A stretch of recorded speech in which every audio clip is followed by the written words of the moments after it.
Love's labor jeopardized.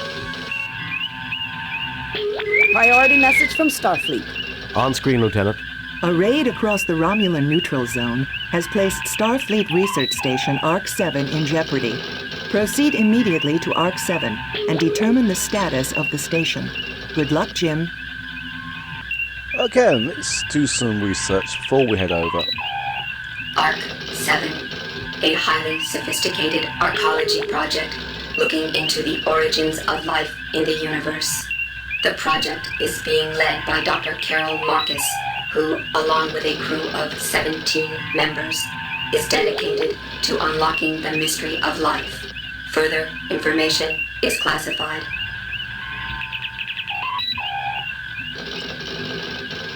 Marcus, Carol, the current Chief of Research on Station ARC-7. Carol Marcus is an expert in molecular biology, bioprotein development, cell mutation science, and radiation science.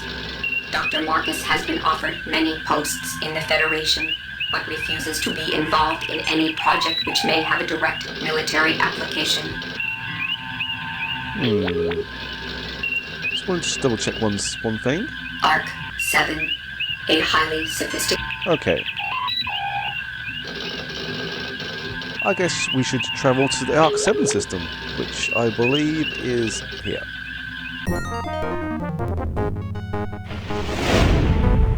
We have arrived at ARC-7. Romulan ship decloaking, Captain. Message from the Romulan ship, sir. Treachery. We are aware of Federation plans. Prepare to die. They're arming weapons, Captain.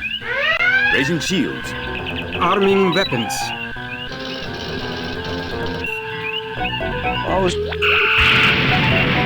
Oh, okay. I believe there is some way of seeing the Romulan ship when they are close. It's just caused some distortion.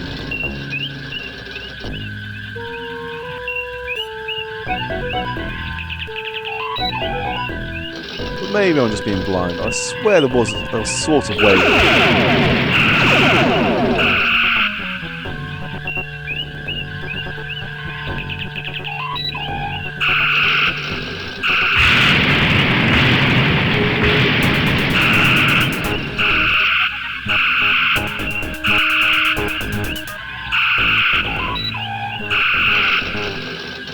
Okay, maybe I'm missing something.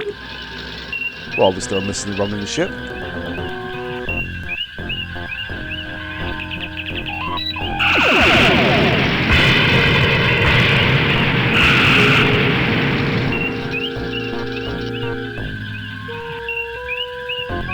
Aye, sir.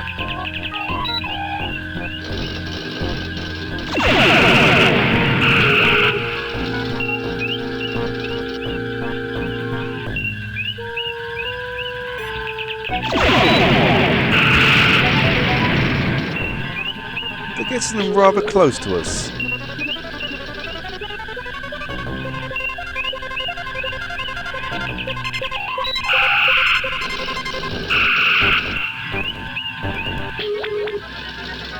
And they are somewhat tougher than the previous enemies.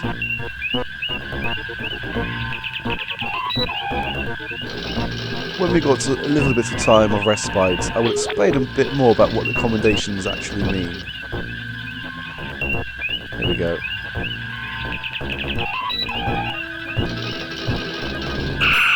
Oh, great.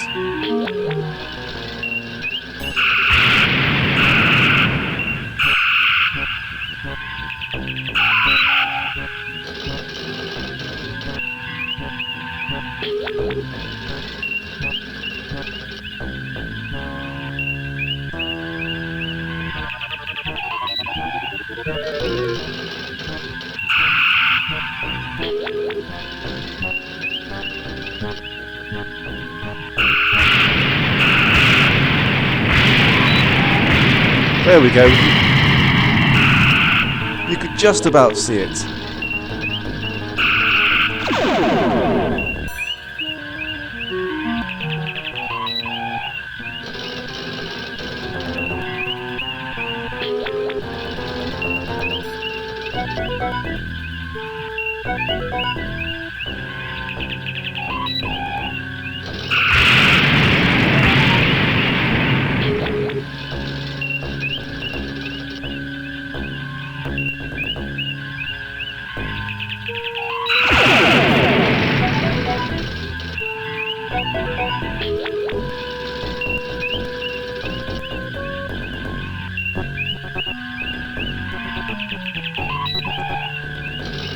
This is one big pain in the arse. The accommodations are actually supposed to make these fights easier, but because this ship is just so hard to even get to.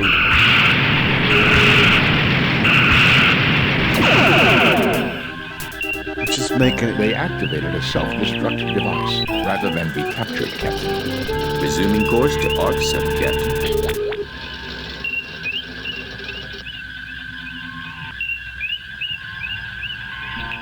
Captain, there is an auto beacon broadcasting from the station. Warning, warning. As per UFP Regulation 342-18856.4.3, Paragraph 3, this base is currently under a Class 3 biohazard alert. All personnel are ordered to stay away from this base unless they are part of a biohazard response team. Captain, sensors indicate a breathable atmosphere in the space station.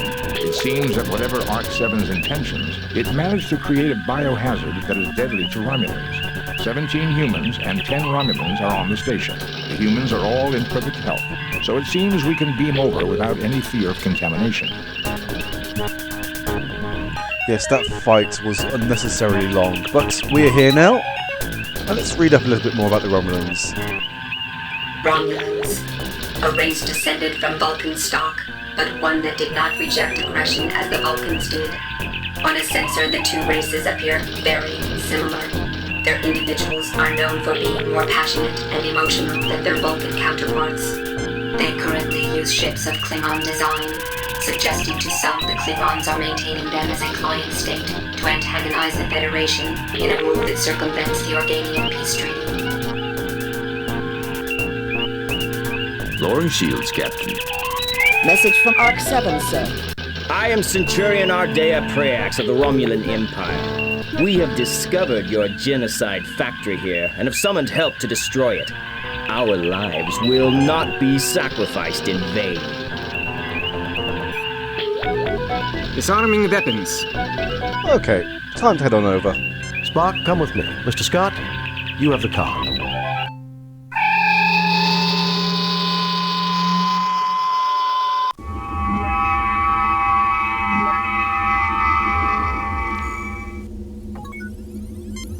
A Romulan bird of prey hovers menacingly on the view screen. Lieutenant Ferris watches the exits carefully. Spock is analyzing the surroundings. James Kirk watches the Romulan ship with concern. McCoy is fidgeting around.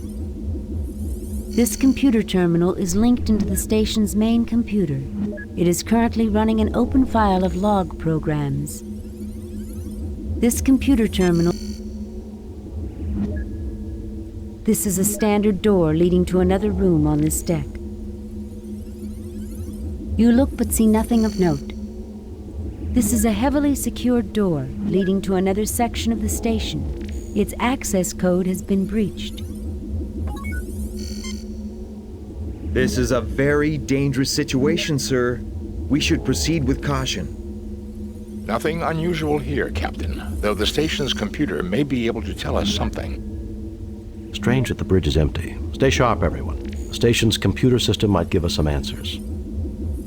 I feel like I missed some of the dialogue in the last episode. Maybe one or two of the rooms I forgot to speak to people. I know in the final room we had to be quick, otherwise there would have been a shooting match. Nice view of the Romulan ship, how comforting. I'll try and show that off in a different video. Anyway, let's concentrate on this episode.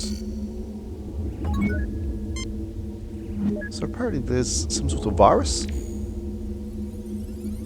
Let's see how Spock's getting on. I'm picking up some kind of virus. I can't identify it without more information.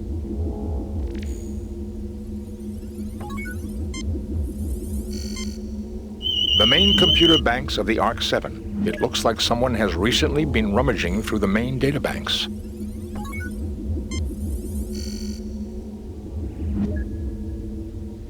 Dr. Marcus Log.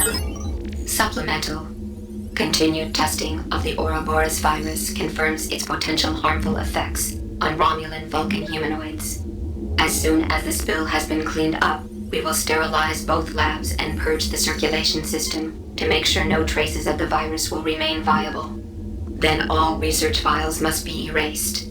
We must leave no chance that this terrible accident will ever be repeated. Doctor, you may be interested in the medical data file appended to the log.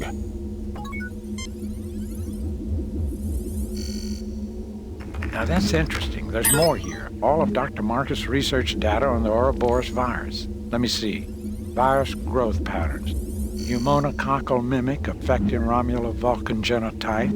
Alveoli involvement in... Boy, Jim, this bug works fast. Is this really the time to catch up on your reading, Doctor? Now listen here, you pointy-eared... Gentlemen, I think we have more pressing problems. Jim, there is an appended medical database online. Also, it would be useful for me to experiment on how the virus grows in the presence of different gases. I'm sure the station has the necessary equipment.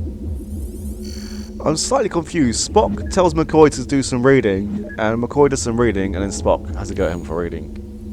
Somehow that doesn't sound logical. Please select subject file. Ouroboros virus. Ouroboros virus. Atypical growth patterns for L-type virus. Opportunistic pneumococcal mimic affecting Romulo-Vulcan genotype. Etiology: contact or airborne vector with alveoli microcollapse. Involvement immediately upon exposure. Tissue dehydration follows pneumal flooding. Mortality: 0.6 in 1.0 stardates. 1.0 within 2.0 stardates treatment, none. Named for the mythic world snake that swallows its own tail. Please select subject file. Ouroboros virus. TLTDH gas. Oh, it's this mission. TLTDH gas. The chemical compound. Tantalum, bilithium, phthalo, dihydroxide. Colorless. Odorless. Non-flammable. Gaseous at 1 atm. And temperatures within the human norm. Early anesthetic among Vulcans and Romulans, in whom it produces laughter, feelings of exhilaration, euphoria, sometimes leading to unconsciousness. In post-industrial pre-spaceflight era, a social problem evolved when crude TLTDH became popular to cook up from non-conductive tantolithial compounds commonly used as electrical insulation. Please select subject file. Ouroboros nitrous oxide. Nitrous oxide. A colorless non-flammable compound. N2O. Gaseous at 1 atm and temperatures within the human norm. Early anesthetic among humans, in whom it produces laughter, feelings of exhilaration, euphoria, sometimes leading to unconsciousness. Please select subject file. Ouroboros TL nitrous ammonia. Ammonia. A colorless pungent compound, NH3. A common byproduct of metabolism in carbon-based life forms. Liquid or gaseous at 1 atm. Compounds widely used in agricultural, medical, and industrial applications. Please select subject file. Ouroboros TL nitrous ammonia dihydrogen oxide. Dihydrogen oxide. A colorless, tasteless, non-flammable compound, H2O. Water. Liquid, solid, or gaseous at 1 atm. Temperature scales defined in most humanoid cultures by state shift of pure water. Please select subject file. Ouroboros ammonia dihydrogen exit database. Okay. I think we are done here for now.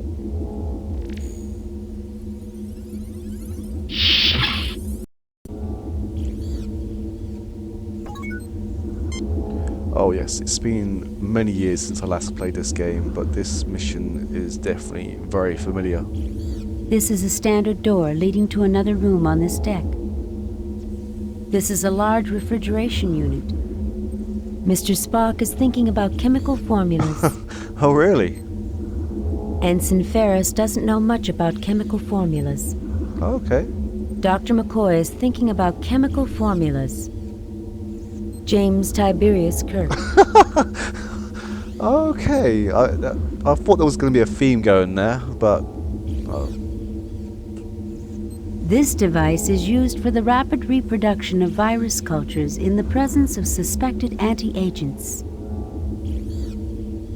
This is a distillator used to isolate specific compounds from raw material. This is an access ladder. It appears to lead to the next deck below. A device to accelerate neutrinos. Not much good for anything else. This is a large engineering safety door with heavy shielding. Its entry codes seem to be breached. This is a standard door leading to another room on this deck. This level appears deserted, sir, but I'm worried about a Romulan counterattack. They outnumber us. This is a very well-equipped laboratory, Captain. Perhaps Dr. McCoy could be of some use here. Jim, this lab is incredible. What I wouldn't give to have some of this equipment on the Enterprise. When you're finished admiring all the equipment, Bones, maybe you can help us figure out what's going on here. A Hawking neutrino accelerator. It is one of the finest in production today. A Crygelion-2 basic compound distillator. Excellent piece of equipment for reducing complex materials to their basic compounds. Nothing to report, Captain. Residue of a viral agent is still within the chamber.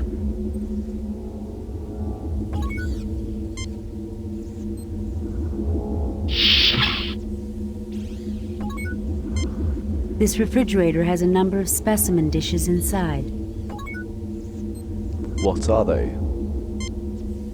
There's nothing there requiring a ship's doctor. Nothing to report, Captain. You take the Ouroboros virus culture. Okay.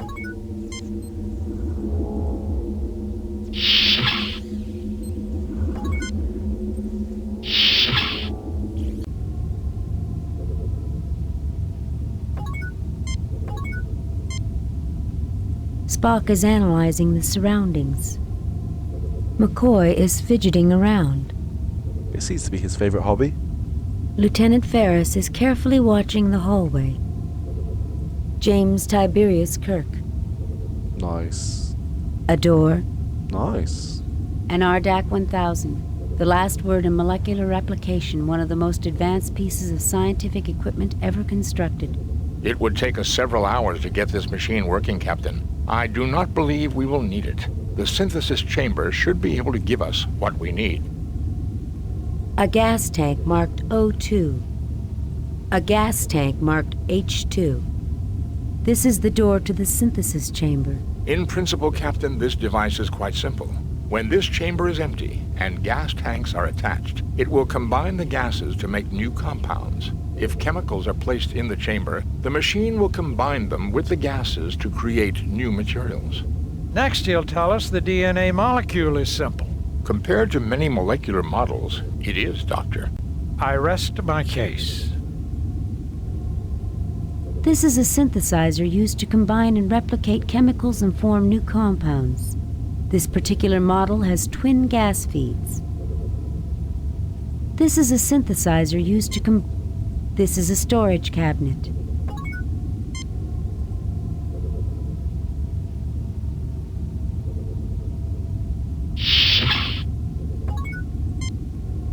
A small field effect anti-gravity unit useful for moving things too heavy to lift and carry by muscle alone. You take the anti-grav unit.